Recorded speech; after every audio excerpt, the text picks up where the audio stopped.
காலை மன்னா April 28.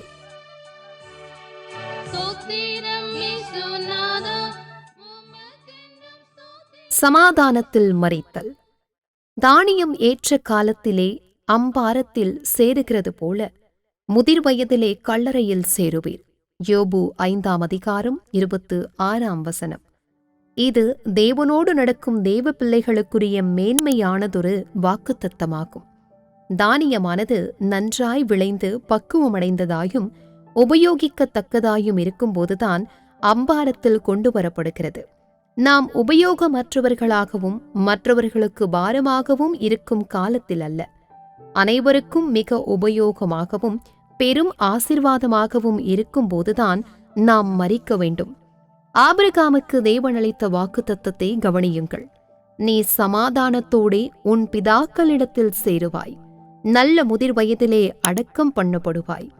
Shalom என்ற வார்த்தைக்கு நல்ல ஆரோக்கியம், செழிப்பு, பாதுகாப்பு, இளைப்பாறுதல், சமாதானம், முழுமை முதலிய பல அர்த்தங்கள் உள்ளன. நீ உத்தமனை நோக்கி செம்மையானவனை பார்த்திரு, அந்த மனுஷருடைய முடிவு சமாதானம். இவ்விடத்திலும் சமாதானம் என்பதற்கு ஷாலோம் என்ற எபிரேய வார்த்தையே உபயோகிக்கப்பட்டுள்ளது. எனவே தம்முடைய பரிசுத்தவான்கள் சமாதானத்தில், நல்ல ஆரோக்கியத்தில், இளைப்பாறுதலில், செழிப்பில் தங்கள் வாழ்க்கையை முடிக்க வேண்டும் என்பதே தேவனுடைய தயவுள்ள சித்தமாகும். செழிவு என்பது என் ஆவிக்குரிய வாழ்க்கை செழித்தோங்குவதும் நாம் ஆரோக்கியமாய் வாழ்ந்திருப்பதும் நம்மில் தேவகிருபை விருத்தியடைவதும் தேவ மகிமைக்காக நம் வாழ்க்கை சுகித்திருப்பதுமாகும். தேவனுடைய வாக்கு தத்தத்தின்படியே ஆபிரகாம் நல்ல நரை வயதிலும் முதிர்ந்த பூரண ஆயுசிலும் பிராணன் போய் மரித்து தன் ஜனத்தாரோடே சேர்க்கப்பட்டான். இங்கே மோசமான நரைவயதில் என்று கூறப்படாமல் நல்ல நரைவயதில் என்று கூறப்பட்டுள்ளது. நல்ல நரைவயது எனும் அனுபவம் வேதாகமத்தில் அநேக பரிசுத்தவான்களுக்கு அவர்களுடைய வயோதிபத்தை குறித்து வாக்குத்தத்தமாய் கூறப்பட்டுள்ளது. ஆங்கில வேதாகமத்தில் முதிர்ந்த பூரண ஆயுள் என்பது சாய்வு எழுத்துக்களில் தனிப்படுத்தப்பட்டுள்ளது. எனவே இவ்வசனம் ஆபிரகாம் நல்ல நரைவயதில் முதிர்ந்தவனாக பூரணமானவனாக மரித்தான் என மொழிபெயர்க்கப்படலாம். பூரண ஆசீர்வாதங்களுடனும் பூரண கிருபையுடனும் தேவனுடைய பூரண தயவுடனும் பூரண ஆரோக்கியத்துடனும் பூரண ஆவிக்குரிய ஐஸ்வர்யத்துடனும் ஆபிரகாம் மரித்தான். அன்பான தேவ பிள்ளையே, நீ வியாதிப்பட்டு பலவீனமடைந்து மற்றவர்களுக்கு பாரமாய் மாறிவிடக்கூடும் என்று உன் வருங்காலத்தை குறித்து எண்ணி பயப்படுகிறாயா? ஆபிரகாம் விசுவாசித்தான், தேவன் அதை அவனுக்கு நீதியாக எண்ணி தாம் வாக்குத்தத்தம் செய்ததை அவனுக்கு நிறைவேற்றினார். மரியாள் விசுவாசித்தது போல நாமும் விசுவாசிப்போமாக. விசுவாசித்தவளே பாக்கியவதி, கர்த்தராலே அவளுக்கு சொல்லப்பட்டவைகள் நிறைவேறும். உன் விசுவாசத்தின்படியே உனக்கு ஆக கடவது. நாம் நம்முடைய வாழ்க்கையை சமாதானத்தில் முடிக்க வேண்டும் என்ற நம் வாஞ்சையை கர்த்தர் தாமே நிறைவேற்றுவாராக. கர்த்தருக்கு ஸ்தோத்திரம்.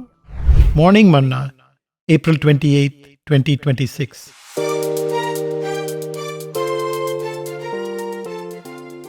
Die in shalom. Thou shalt come to thy grave in a full age, like as a shock of corn cometh in his season. Job chapter 5, verse 26. This is a great promise for the children of God who walk with God. A shock of corn is brought to the storehouse when it is in a useful state. We should not die at a time when we are useless and a burden to others, but when we are most useful and a great blessing to all, including our enemies. Read about the promise of God to Abraham. Thou shalt go to thy fathers in peace. Shalom. Thou shalt be buried in a good old age. The word shalom means good health, prosperity, safety, rest, peace, completeness, etc. Mark the perfect man and behold the upright, for the end of that man is peace. Psalm 37, verse 37. Here also, the same word shalom is used. So it is the good pleasure of God that His saints end their lives in peace, in good health, in rest, in prosperity. Prosperity means spiritual life prospering, health prospering, the grace of God prospering, your whole life prospering for the glory of God.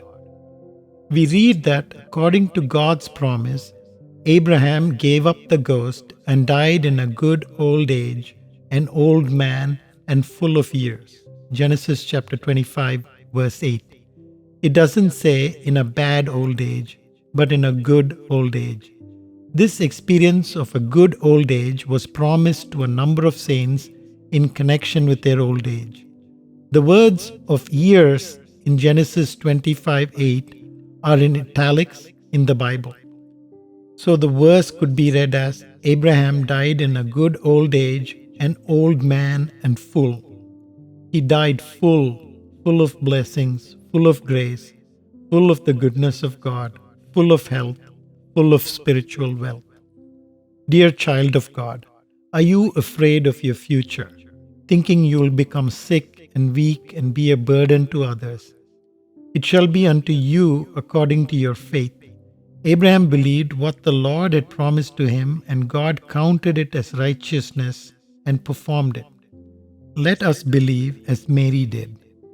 Blessed is she that believed, for there shall be a performance of those things which were told her from the Lord. Luke chapter 1, verse 45. May the Lord fulfill our longing to end our life in peace, in shalom. May God bless you.